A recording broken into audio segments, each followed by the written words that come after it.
Today's Magizhini சமையலில் இன்னைக்கு நீங்கள் பார்க்க போகிறது என்ன அப்படின்னா பாவக்காய் தொக்கு. ஒரு கடாய் வச்சுக்கோங்க. கடாயில் எண்ணெய் சூடாயிடுச்சு. எண்ணெய் சூடாகணும். கடுகு, சீரகம், மிளகு எல்லாம் நம்ம போட்டுடலாம். போட்டு ஃபஸ்ட்டு வெங்காயம் போடுறதுக்கு முன்னாடி நம்ம என்ன செய்யணும்னா, கட் பண்ணி வச்சிருக்க பாவக்காயை குட்டி குட்டியாக அந்த பாவக்காயை நம்ம இதில் சேர்த்துடலாம். பாருங்கள், நான் பாவக்காயை சேர்த்திட்டேன். பாவக்காய் சேர்த்துன பிறகு பாவக்காயை சிறிது உப்பு விட்டு நல்லா வதக்கிக்கணும். ஃபஸ்ட்டு பாவக்காய் தான் போடணும். அதுக்கப்புறம் தான் வெங்காயம் சேர்க்கணும். இது பார்த்திங்கன்னா நல்லா வதக்கணும். நல்லா பொன்னிறமாக வர வரைக்கும் வதக்கணும். வதக்கின பிறகு பாவக்காயை பற்றி சொல்லணும்னா, பாவக்காயில் ஏகப்பட்ட ஆரோக்கியமான விஷயங்கள் நிறைய இருக்குது. குழந்தைங்களுக்கு இந்த வயிற்றுல ஏற்படுற பூச்சிகள்ல இருந்து எல்லாமே பாவக்காய் இலையை நம்ம என்ன செய்வோம்னா, பாவக்காய் இலையை நசுக்கி அதை நம்ம குழந்தைங்க டாய்லெட் மோஷன் போடுற இடத்துல நம்ம கொடுத்தோம்னா அந்த புழு இருக்கிறதெல்லாம் வெளியில வந்துடும். அது இல்லாமல் பாவக்காய் பார்த்தீங்கன்னா சுகருக்கு, ப்ரெஷருக்கு, நம்ம உடம்புல இருக்க ரத்தத்தை எல்லாத்தையுமே அவ்வளோவே சுத்திகரிக்கும். இதனுடைய தன்மை ஏகப்பட்டது. வாரத்துல 2 நாள் நீங்க பாவக்காய் செஞ்சு சாப்பிடுங்க. உங்களோட ரத்தத்துல இருந்து எல்லாமே உடம்ப சுத்திகரிச்சிடும். அதுக்கான தன்மை பாவக்காய்க்கு இருக்கு. பாருங்க, நான் பாவக்காயை சிறிது உப்பு விட்டு நல்லா அதுல இருக்க எண்ணெய் பிரிஞ்சு வர அளவுக்கு நல்லா பாவக்காய் நான் வதக்கிட்டு இருக்கேன். கொஞ்சம் ஒரு 2 or 3 minutes ஆகும் அப்படின்னா அது வதக்கிறதுக்கு.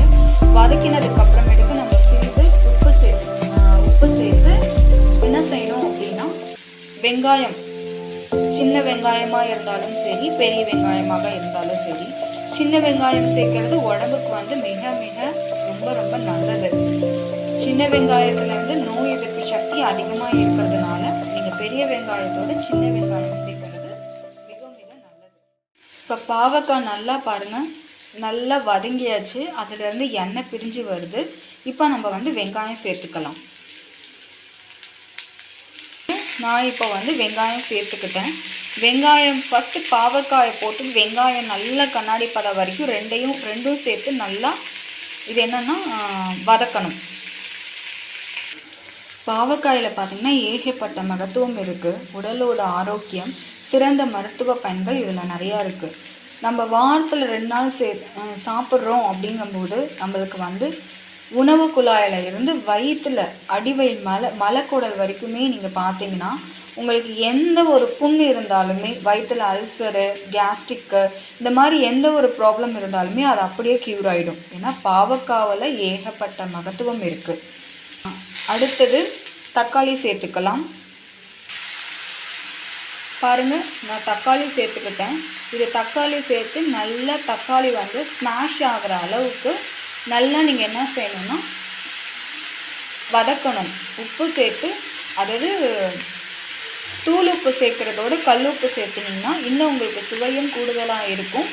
அது இல்லாமல் நல்லா வதக்கவும் முடியும். இதில் என்ன செய்யணும் இப்போ அப்படின்னா, சிறிது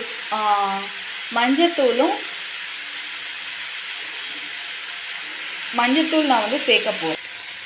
மஞ்சத்தூள், மிளகாய்த்தூள் இல்லையா, நம்ம வீட்டில் வச்சுருக்க சாம்பார் தூள் இருக்கு இல்லையா, அது மஞ்சத்தூள், மிளகாய்த்தூள், உப்பு, கல்லுப்பு இது சேர்த்து நல்லா இப்போ என்ன செய்யணும் அப்படின்னா, நல்லா இதை 3ஐயும் சேர்த்து நல்லா வதக்கணும். நல்லா அதில் இருந்து எண்ணெய் பிரிஞ்சு வர அளவுக்கு நம்ம இப்போ நல்லா வதக்கணும். சிறிது தண்ணீர் சேர்த்து இது நல்லா ஸ்மாஷ் ஆகிற அளவுக்கு எண்ணெய் பிரிஞ்சு நல்லா கொஜ்ஜு மாதிரி வர பதத்துக்கு நம்ம என்ன செய்யணும்னா, இதை நல்லா சிறிது தண்ணீர் சேர்த்து நம்ம நல்லா வேக விடணும். சிறிது தண்ணீர் சேர்த்து இப்போ நான் ஒரு தட்டு போட்டு இதை நான் மூடி வைக்க போகிறேன். ஏன்னா இது நல்லா சுருண்டு வரணும்.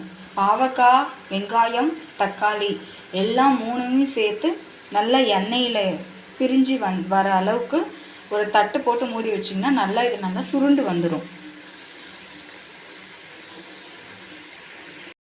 இதில் இருந்து இப்போ எண்ணெய் பிரிஞ்சு வருது.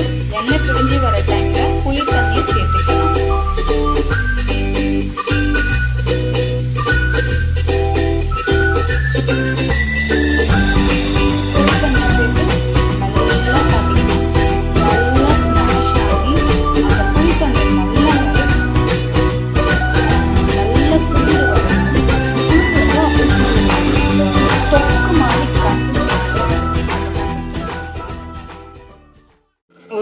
போட்டு நல்லா வேக விடணும். வேக விட்டதுக்கப்புறம் ஒரு 1-10 நிமிஷம் வரைக்கும் பாருங்கள், நல்லா கொதிச்ச மாதிரி வந்துருச்சு. இந்த கன்சிஸ்டன்சியில் நம்ம இப்போ பாவக்காய்